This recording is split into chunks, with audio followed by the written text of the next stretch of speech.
Approximately 500 people in New Mexico die each year from drug overdose. You can save a life. Save a loved one. Save a friend. Save a family member. My grandfather, he was born here, right up the road. My grandmother, the same. My grandma and grandpa moved here, I think, in the 70s. And then my aunt next door, and then I have my other aunts next door, then my uncles, and then one of my other aunts. I have 2 boys and a girl, and 2 beautiful grandchildren, a boy and a girl, and one on the way. Basically, can't expect to see a family more caring and tighter than ours. I actually ended up incarcerated at a pretty young age. I've been in the system since I was about 13. Well, I got started into the party scene, so I kind of started out with like ecstasy and stuff like that. It was really a tough chapter. Recently divorced, single mom, struggling to get through a career. It was just a tough time in our life.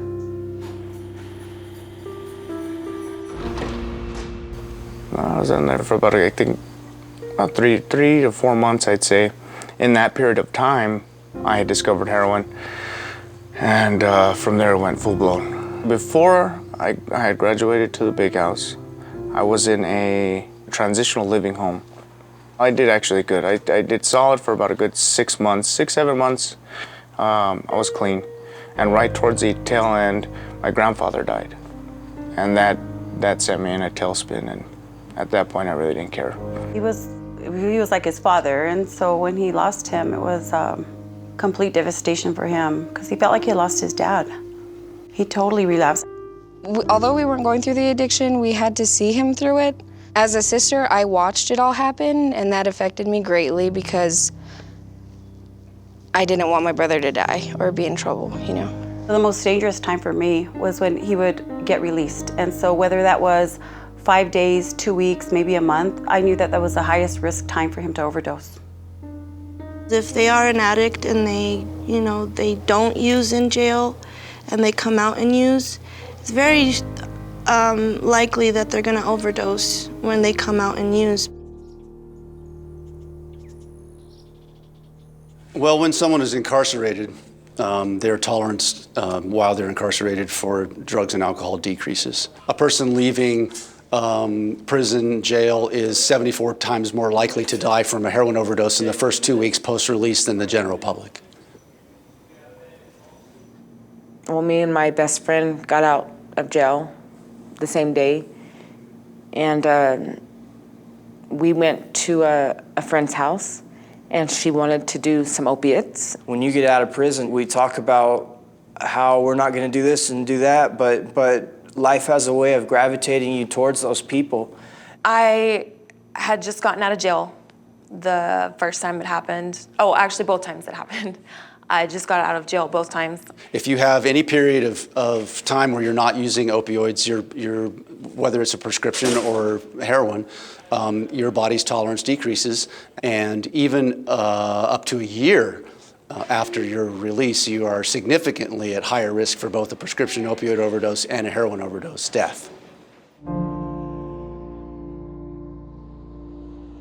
The hardest thing coming out of incarceration, I would have to say, is the company you keep and your environment, you know.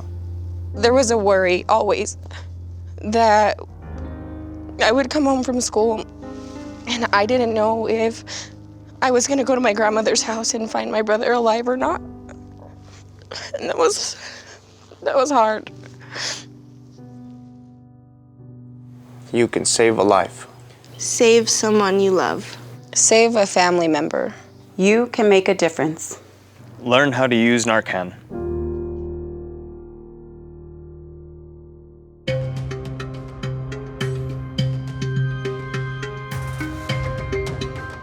You are more likely to overdose right after you get out of detention.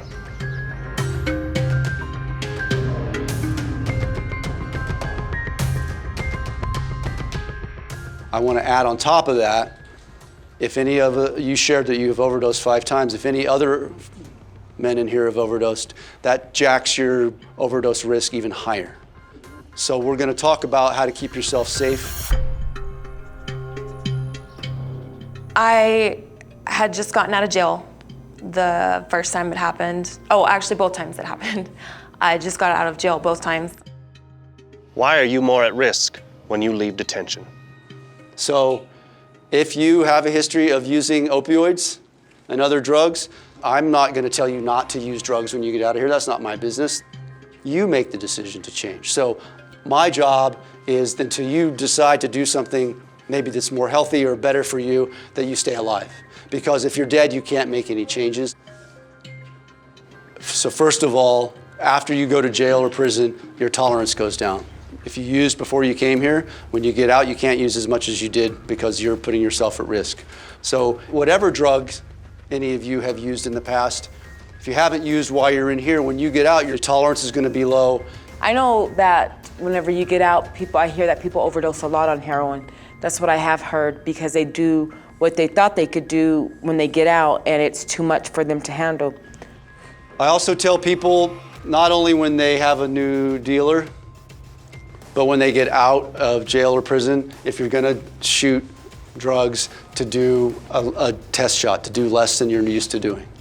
So, like, significantly less than what you're used to doing before you were incarcerated.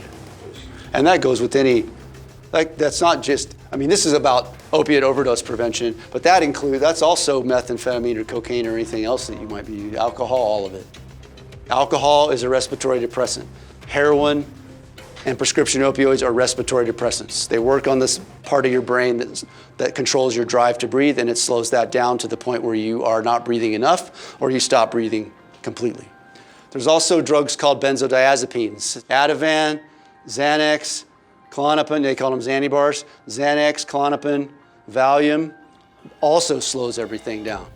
So when you mix an opiate with alcohol and a benzo, you have the deadly triad in New Mexico. And those are what cause most deaths in New Mexico, are the combination of those three things.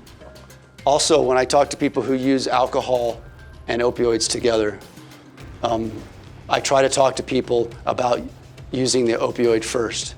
If you're already buzzed on alcohol, even a couple beers can make you buzzed, right? You're gonna be taking more risks than you normally would. If you and I are getting out at the same time and we're gonna use, and we know our tolerance is down, we're gonna take turns. So you do your fix first, and then I wait and make sure you're okay. I've got the Narcan. If you don't go out, then I can take my turn. So overdose planning. Like, if any of you do use opioids and you get out and you're gonna be using, have a rescue buddy and have your family member or friend or somebody know where the Narcan is and know how to use it. She was so excited in her angst to get high when she got home. She did too much. And her boyfriend called me and I kind of coached him through how to use the naloxone. Also, I would encourage you, if you can, if you have the kind of family and friends where you can do this, is to have a discussion about, hey, I'm gonna go use in the other room. Will you come and check on me in a few minutes to see if I'm okay? And you have the Narcan and you're my rescue buddy. Now you could be my dad, you could be my uncle, you could be my mom, families can have that conversations with each other if they can. I'd say about 30 minutes later, she wanted to do some more. She went to the bathroom. I heard a thump. A lot of people who don't have a place to live go to public bathrooms to inject. And whether it's a library or Albertsons, what if I'm in a McDonald's bathroom and it's this big and I'm injecting heroin and I fall out and I fall in front of the door and I weigh 175 pounds and I'm alone? What's gonna happen? No one's gonna get the door open. By the time the fire department gets the door open, I'm gonna be dead.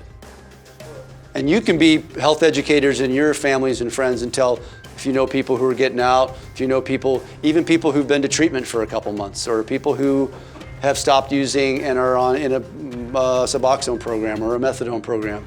All that applies to them too, because their tolerance is down.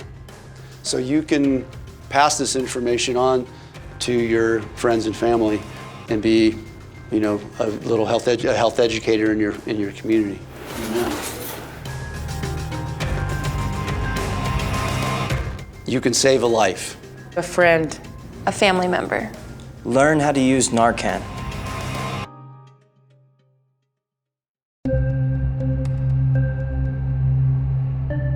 What is naloxone? And what does it do? And so I laid her down on the couch and I administered the naloxone, and she just within, I think it took probably 2.5 minutes, she came right out of it. Naloxone hydrochloride is the antidote for an opiate overdose. Narcan is the brand name of naloxone hydrochloride. So naloxone comes in lots of different formulations. Narcan is the only nasal delivery device with naloxone in it that's approved by the FDA. We have been distributing naloxone to lay people in New Mexico since 2001. This makes it very simple, and really we want to focus on lay people, drug users, their families and friends being trained on how to use Narcan nasal spray. It's very specifically targeted. It does one thing, it does it extremely well, and it doesn't have any downsides. You can't overdose on it, you can't hurt anybody with it, so it's super safe and very, very effective. So we have pain receptors in our brain that are like a little target, and when we take something like an opiate, the opiate will bind to those receptors in the brain. And the way that Narcan or naloxone works is that it basically displaces that opiate from the pain receptor in the brain in order to reverse an overdose. Naloxone is super safe. It has fewer side effects than aspirin. Narcan is not a dangerous drug, so if you were in question about whether or not somebody was down and out because of an opiate overdose, you could administer the Narcan, and if they didn't have any opiates on board, that medication wouldn't do anything, nothing would happen. This is only going to work on the opioid. It's not going to work on the other things. Opioids are a specific class of drugs, and here's a list of what all the opioids are and some street names for them as well. It's mostly oxy, heroin, Vicodin, methadone, and fentanyl is a synthetic opioid that is becoming more popular, that is very dangerous and easy to overdose on. The message I really want you to get from this is use this on anybody who you think is overdosing, no matter what drug it is, because you never know what somebody has taken, right? Right. And it will not harm somebody if they are not having an opiate overdose. Save a life. Save someone you love. You can save a life.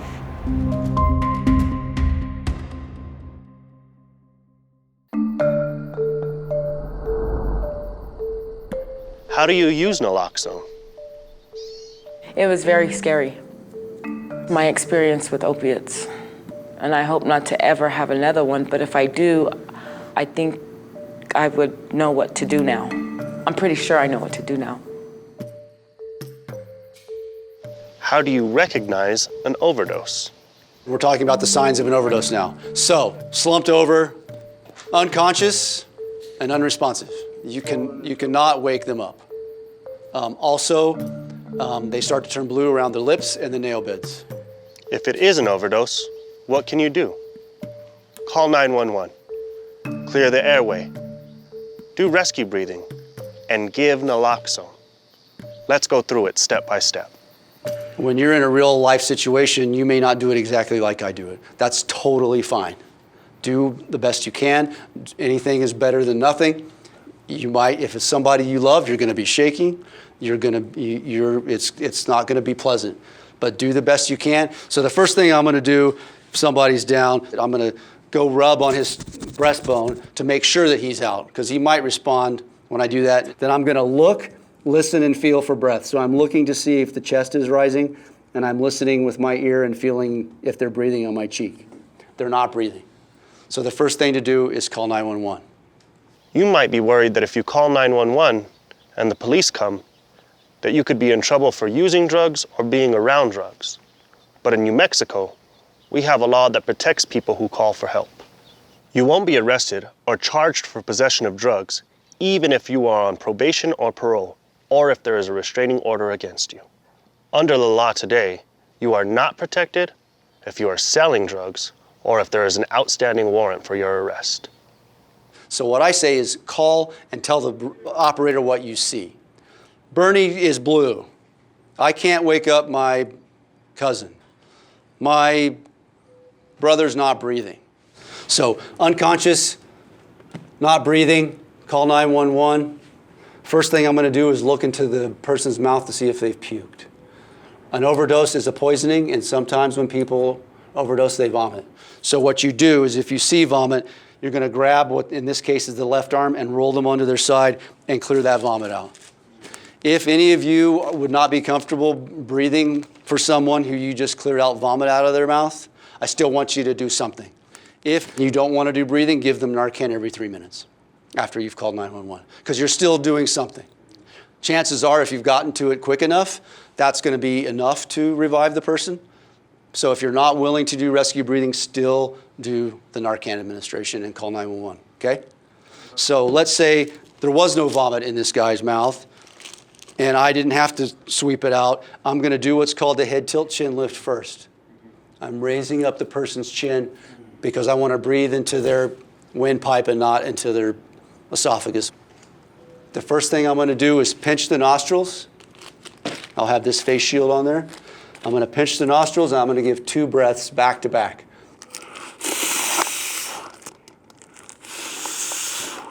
Then I'm going to open my box of Narcan. Each box has 2 doses. Each dose is 4 milligrams. It all comes out in one squirt. You can't control it. Take it out like this, put it in the person's nose, put it in the person's nose and squirt. Don't test or squeeze the plunger until it's in the nose. It only sprays once. And then I'm going to continue rescue breathing. Pinch the nostrils and breathe. Then let go while you count. 1001, 1002, 1003, 1004. Pinch the nostrils, breathe. Let go. 1001, 1002, 1003, 1004. Pinch the nostrils, breathe. I'm going to try to do that for 3 minutes if I can. That's giving the Narcan a chance to work. If they don't revive after 3 minutes, administer another dose of Narcan. It may take more than 1 dose to revive them.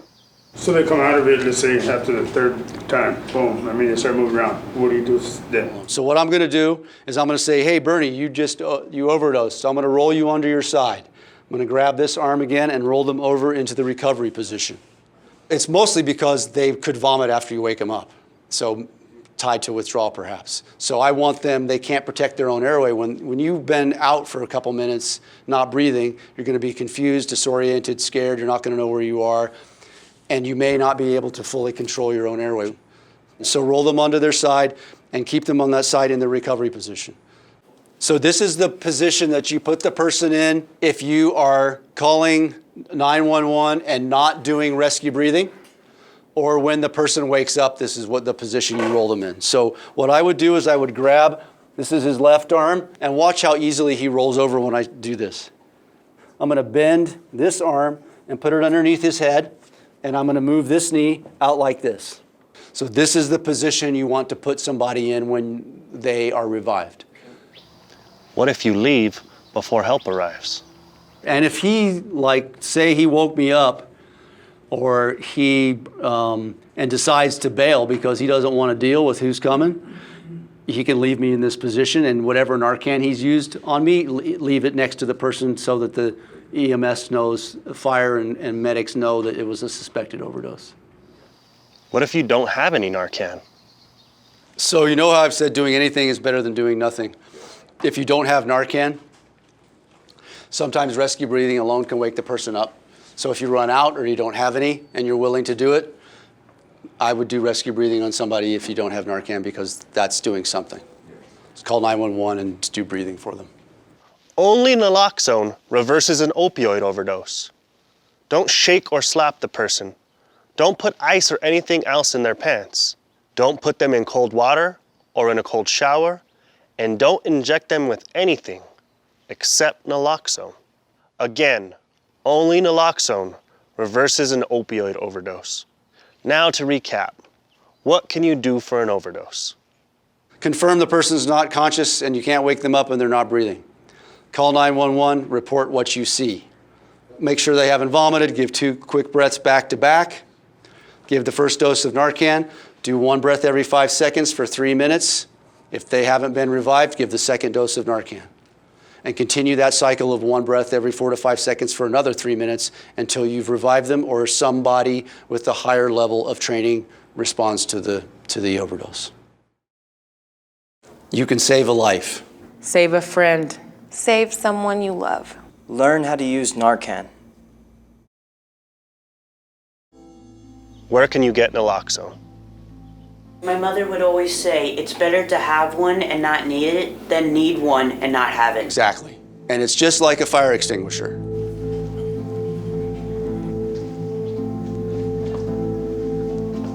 You can get naloxone at a number of places. You don't need a prescription. All right, here at Travis County, we offer a Narcan kit. Ask here before you're released.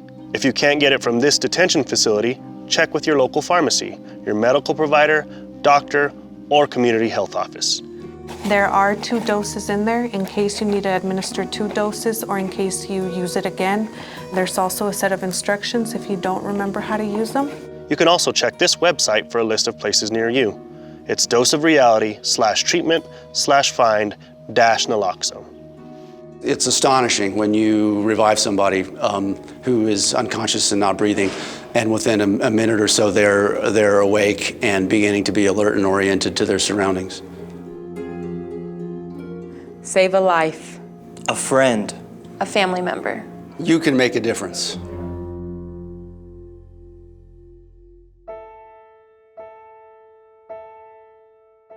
I've worked with men in the past who are in and out of prison that this is not the total definition of who any of you are as human beings. You're a lot more than just this time frame locked up. You're a million other things.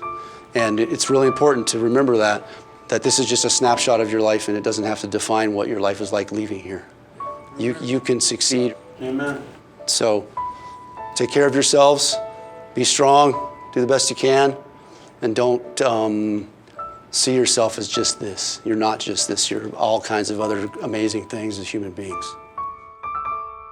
As you leave detention, find someone to support you, someone to talk with, maybe your family or a special friend, someone who can support your success back in the community. Anna, come make tortillas and Anna, come on. I'm gonna make it to I'm making it to I would love to say he's out of the woods. I'd love to say that all of them are. There you go. Good job. I think there's work and recovery that you have to do every day. And so I encourage him often. Remember, you're amazing, you're beautiful. It's been a process, it takes time, but if you have hope and you believe, we just, we have so much love for each other.